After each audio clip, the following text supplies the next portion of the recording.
میں کسی مولانا سے شادی کروں گی، اس کی مت ماری گئی ہے بیوقوف لڑکی، اسی لیے اسے MSc کرائی تھی کہ یہ اس قسم کی بات کرے گی۔ خیر النساء کا غصہ بھڑکا ہوا تھا۔ تعجب تو مجھے بھی ہو رہا ہے، دنیا کی تلخ حقیقتوں سے ناواقف یہ نادان لڑکی آخر کسی مولوی کے ساتھ دشواریوں کو کس طرح جھیل پائے گی۔ باپ امین الحسن کے چہرے پر فکر کی گہری لکیریں پھیلتی جا رہی تھی۔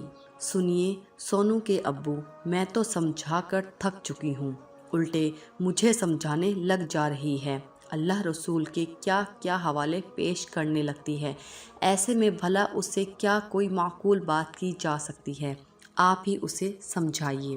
خیرو تو گھبرا مت، میں اسے سمجھاتا ہوں، وہ میری بیٹی ہے، تعلیم یافتہ ہے، سمجھ جائے گی۔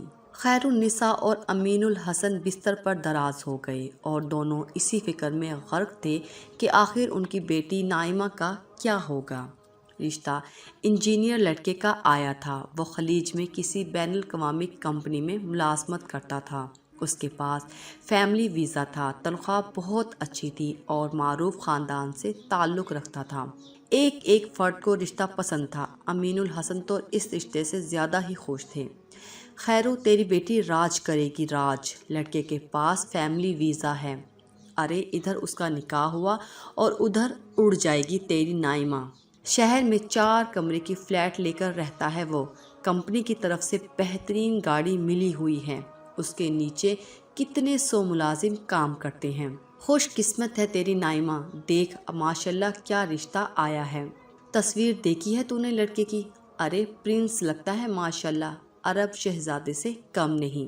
خیر النساء بھی ہاں میں ہاں ملا رہی تھی، اس کی خوشیاں اس کی نگاہوں کی چمک سے ہویدا تھی۔ خوشی کا تو یہ عالم تھا کہ وہ ٹھیک سے الفاظ تک ادا نہیں کر پا رہی تھی۔ امین الحسن سے کہہ رہی تھی، بس جی اب اللہ کے لیے جلدی جلدی تیاریاں شروع کر دیجئے اور اللہ سے دعا کیجئے کہ رشتے کو کسی کی بری نظر نہ لگے۔ میں تو تصویر نائمہ کے کمرے میں رکھ دی ہے، کسی وقت بھی دیکھ لے گی، وہ بہت خوش نصیب ہے ہماری گڑیا۔ دوسرے دن ماں نے اسے اس کی تصویر کے بارے میں پوچھا تھا اور اس کے جواب سے حیرت ہی میں پڑ گئی تھی۔ نائمہ، امی مجھے لڑکے میں کوئی کمی نظر نہیں آتی سوائے اس کے کہ میں کسی عالم دین مولانا لڑکے سے شادی کرنا چاہتی ہوں۔ خیر النساء یہ تو کیا بکواس کر رہی ہے، تیرے ابو اس رشتے سے کتنے خوش ہیں، تمہیں کچھ پتہ ہے؟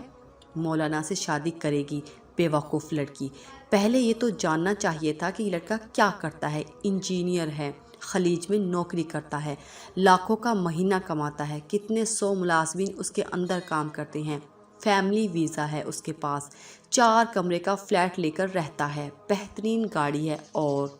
نائمہ امی یہ سب ٹھیک ہے لیکن اس کے چہرے سے دینداری تو نہیں جھلک رہی۔ مجھے دیندار لڑکا چاہیے، خیر النساء نے کہا، تیرا دماغ کھسک گیا ہے کیا؟ یہ کیا دینداری کی رٹ لگا رکھی ہے، اس کو چھوڑ کے تو 4000 5000 والے کسی مولوی سے بننا چاہتی ہے؟ کیا کرے گا کوئی مولوی تیرے لیے، پاگل کہیں کی، کسی نے تمہیں الٹا سیدھا سمجھا دیا ہے۔ نائمہ نے کہا، امی کسی نے مجھے کچھ نہیں سمجھایا، میں کسی مولانا سے اس لیے شادی کرنا چاہتی ہوں کہ وہ اپنا حق بھی جانتا ہے اور بیوی کا حق بھی، وہ حقوق مانگتا ہے تو حقوق ادا بھی کرتا ہے، وہ امانت دار ہوتا ہے، وہ بد نظر نہیں ہوتا، وہ محبت صرف مجھ سے کرے گا اور روزی تو بہرحال لکھی ہوئی ہے، وہ تو جتنی ملنی ہوگی مل کر رہے گی۔ خیر النساء نے کہا، تیرے باپ کو کتنا صدمہ ہوگا جب وہ یہ سب سنیں گے، کیسا اچھا بھلا رشتہ آیا تھا، ارے ایسے رشتے اب ملتے کہاں ہیں، بے وقوف لڑکی کہیں کی۔ نائمہ امی یہ اچھا رشتہ کتنے پیسوں میں طے ہوگا، لاکھوں کمانے والا کتنے لاکھ کی مانگ کرے گا، یہ بھی معلوم ہے نا؟ خیر النساء نے کہا، یہ تیرا مسئلہ ہے یا تیرے والدین کا مسئلہ ہے؟ شادی میں تو آج کے زمانے میں پیسے خرچ ہوتے ہی ہیں، اس میں ایسی کون سی نئی بات ہے، تو زیادہ دلیلیں مت بھگار سمجھی۔ نائمہ نے کہا، امی آج کے زمانے میں بھی اچھے مولانا بغیر کچھ لیے شادی کرتے ہیں، سنت کے مطابق شادی ہوتی ہے، میرے لیے آپ لوگ کوئی مولانا لڑکا تلاش کیجئے، سوچئے نا، یہ دنیا کتنے دنوں کی ہے، آج نہ کل سب کو مر جانا ہے۔ میں کسی خدا ترس انسان کے ساتھ جینا چاہتی ہوں تاکہ میری آخرت تباہ نہ ہو جو ہمیشہ کی زندگی ہے۔